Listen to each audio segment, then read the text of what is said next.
We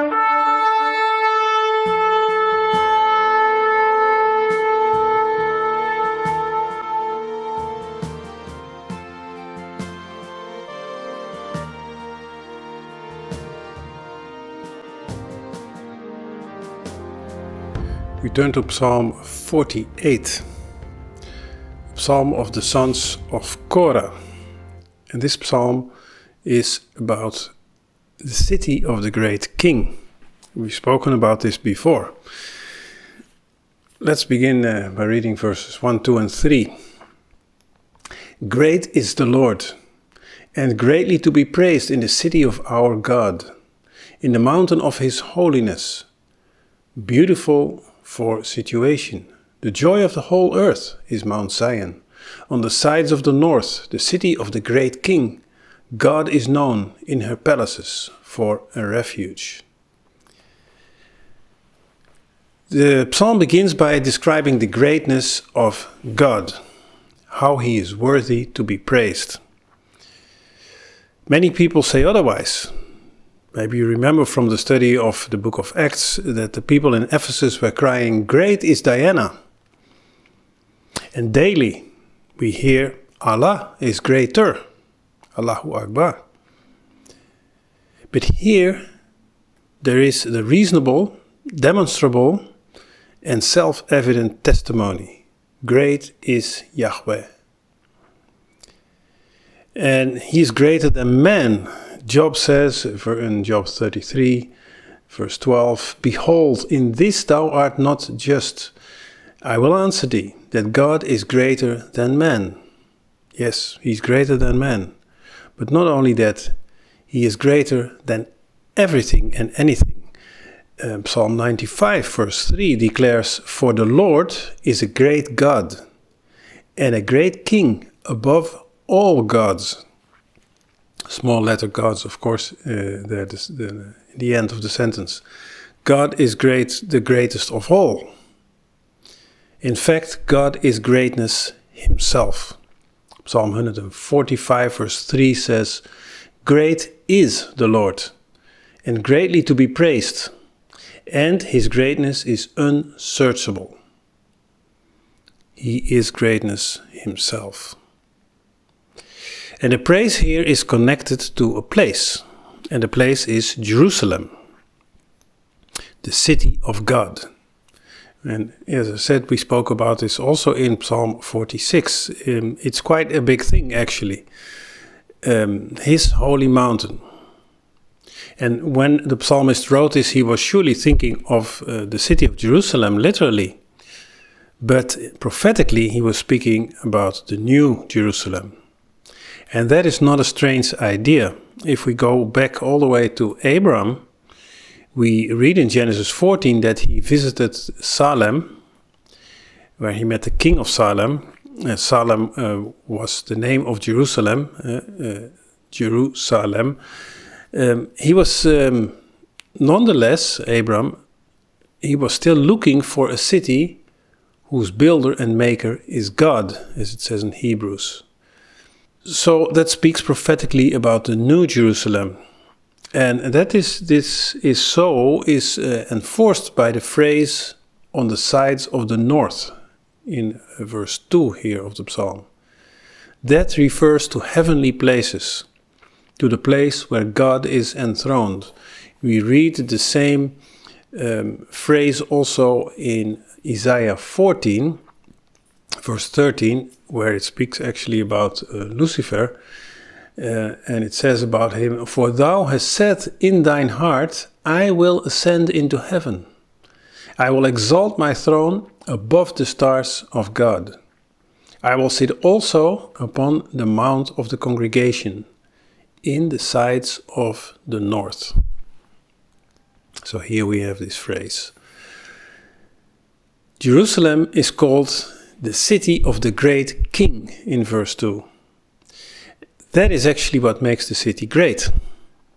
There are cities with better natural resources, situated on coasts and or on rivers. There are cities with more natural beauty. There are cities with more architectural greatness. more impressive cities like Dubai, like New York, like London, but even in the ancient days, cities like Athens were certainly more impressive than Jerusalem if it comes to architecture and buildings and statues and whatnot. But there is only one city of the great king. And even Jesus himself refers to this in Matthew 5, verse 34 and 35. He says, "But I say unto you, swear not at all, neither by heaven, for it is God's throne, nor by the earth, for it is his footstool, neither by Jerusalem, for it is the city of the great king." The city has a purpose. Verse 2 then says that it is beautiful in elevation and the joy of the whole earth. Well, if we look at how Jerusalem is regarded nowadays and even throughout history, we cannot say that it has been the joy of the whole earth at any time in history. It's actually still a burdensome stone, and increasingly so today. So this is a prophetic saying. It speaks here of Jerusalem during the millennium, after the second coming of Jesus. And we can read about that in Zechariah 14, verse 10. It says, "And all the land shall be turned as a plain, from Geba to Rimmon, south of Jerusalem. And it shall be referring to Jerusalem, and it shall be lifted up and inhabited in her place, from Benjamin's gate unto the place of the first gate, unto the corner gate, and from the tower of Hanael unto the king's winepresses." And in verse 16, "And it shall come to pass that everyone that is left of all the nations which came against Jerusalem shall even go up from year to year to worship the King, the Lord of hosts, and to keep the Feast of Tabernacles." Ultimately, also this millennial period, it foreshadows the new Jerusalem. So we continue the psalm, verse 4. "For lo, the kings were assembled, they passed by together. They saw it," referring again to the city, "and so they marveled. They were troubled and hasted away. Fear took hold upon them, and pain as of a woman in travail. Thou breakest the ships of Tarshish with an east wind." Now, more than anyone else, Satan knows that Jerusalem is the city of God, and that Jesus does return there, and that he will reign over the earth from there. And that is why Satan moves everything and anything to come against Jerusalem. Zechariah 12 foretells us, and this was written 2,500 years ago, it foretells us that Jerusalem would become a burdensome stone for all people, for all nations. And that is being fulfilled right before our eyes. This is the first time in the history of man that all nations burden themselves with Jerusalem. But it tells also, that prophecy in Zechariah, how God will defend it. And as we read from Zechariah 14, no one will prevail against it. And here in the psalm we read a similar thing. The kings of the earth come to it, but they cannot attack it. Instead they marvel and they are troubled. Actually in Hebrew the words are very similar to those of Julius Caesar. These famous words that he said, "Veni vidi vici," I came, I saw, I conquered. But here it says Rahu, Tamahu, Nepasu. So again, three words, but the meaning is slightly different. It means they saw, they were astounded, and they fled. I wrote them actually down, the words. These are the three Hebrew words. They saw, they were astounded, and they fled. That is what the city will ultimately do to the kings of the earth, because it's the city of the great king. Without any weapon drawn, fear will take hold of them. an east wind will blow, and they will be fleeing in fear. Verse 8 then, as we have heard, so we have seen in the city of the Lord of hosts, in the city of our God, God will establish it forever. Selah. The psalmist repeats, the city of God, but then he says of our God. He will establish it forever.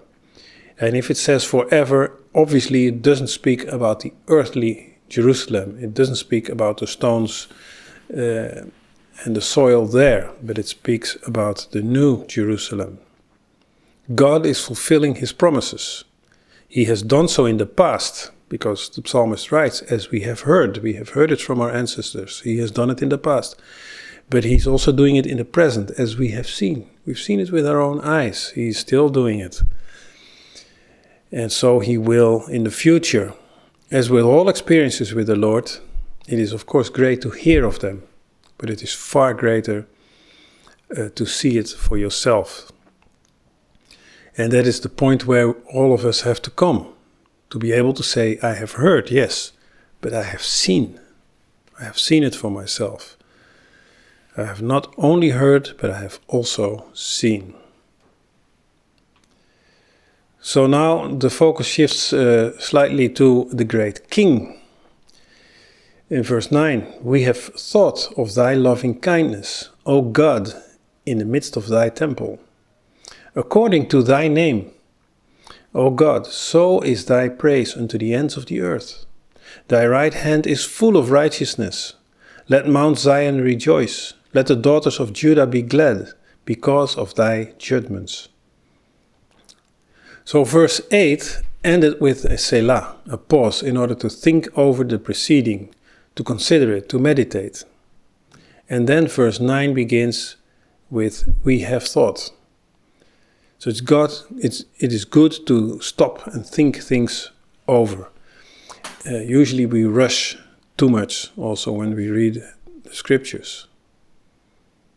And so with these thoughts, the focus changed from God's strength and majesty to his loving kindness, his chesed. We've seen this word quite a few times now. His unfailing covenant-based love. And the psalmist sees it in the midst of God's temple. Being at the temple perhaps led to this thought. The temple is a testimony of itself. It is a place to meet with God. God said himself, I will meet the people there. It's a place even for the nations to meet God. It's a place to bring sacrifice, prefiguring God's substitute sacrifice. It's a place to give thanks and to bring praises. According to his name is his praise, it says, and his name reflects his character, which is expressed in loving kindness, but also in mercy, in righteousness, and in judgments. It says then, let the daughters of Judah be glad. And that may on the first level refer to the cities and the villages, but it certainly applies to the remnant of Israel in the last days. In Psalm 45 we also saw this term, the daughters of Jerusalem, the daughters of Zion, the daughters of Jacob. It all refers to the same thing, the remnant of Israel in the last days. And we've looked at some other scriptures that show the same thing. So here also showing again that this is a prophetic text. This is speaking about the end of the age. Verse 12 then, walk about Zion and go round about her. Tell the towers thereof, mark ye well her bulwarks, consider her palaces, that you may tell it to the generation following. For this God is our God, forever and ever. He will be our guide, even unto death. So the psalmist now asks us to take a tour of Jerusalem, to take notice of its walls and towers, its palaces and temple. If we take careful notice of these, what do we see? And that question is answered in verse 14. For this is our God. It is ultimately not about the city, but about God. The city is great, yes, but it is so because God is great. All the marks of Jerusalem's glory and strength come from God. And it should be passed on to the next generation, because this city is forever and ever. It will be our guide even unto death, it says. The guide means like a road sign. The city will die, as it were, but it will resurrect as the new Jerusalem, and then last forever and ever. So too will we. We will leave this life in order to be resurrected into an everlasting life. In the new Jerusalem, the city of the great King, the city we hold before us, whose builder and maker is God. Hebrews 11 verse 16 says about those with faith, now they desire a better country, that is, a heavenly. Wherefore God is not ashamed to be called their God, for he hath prepared for them a city. And of course we read about the fulfillment of this in Revelation 21. In verse 2 it says, and I, John, saw the holy city, New Jerusalem, coming down from God out of heaven, prepared as a bride, adorned for her husband. And then in the next chapter, Revelation 22, in verse 14, it says, and the wall of the city had 12 foundations, and in them were the names of the 12 apostles of the Lamb. And in verse 21, and the 12 gates were 12 pearls. Every several gate was of one pearl, and the street of the city was pure gold, as it were transparent glass. That is the city we hold before us. Speaking about the city of the great King is speaking about his victory over evil, the restoration of this earth, the millennial reign, which is a sabbatical day, prophetic day of 1,000 years, a period of peace, and after that the new Jerusalem and eternity. That is what we hold before us, the city of the great King, whose builder and maker is God. Amen.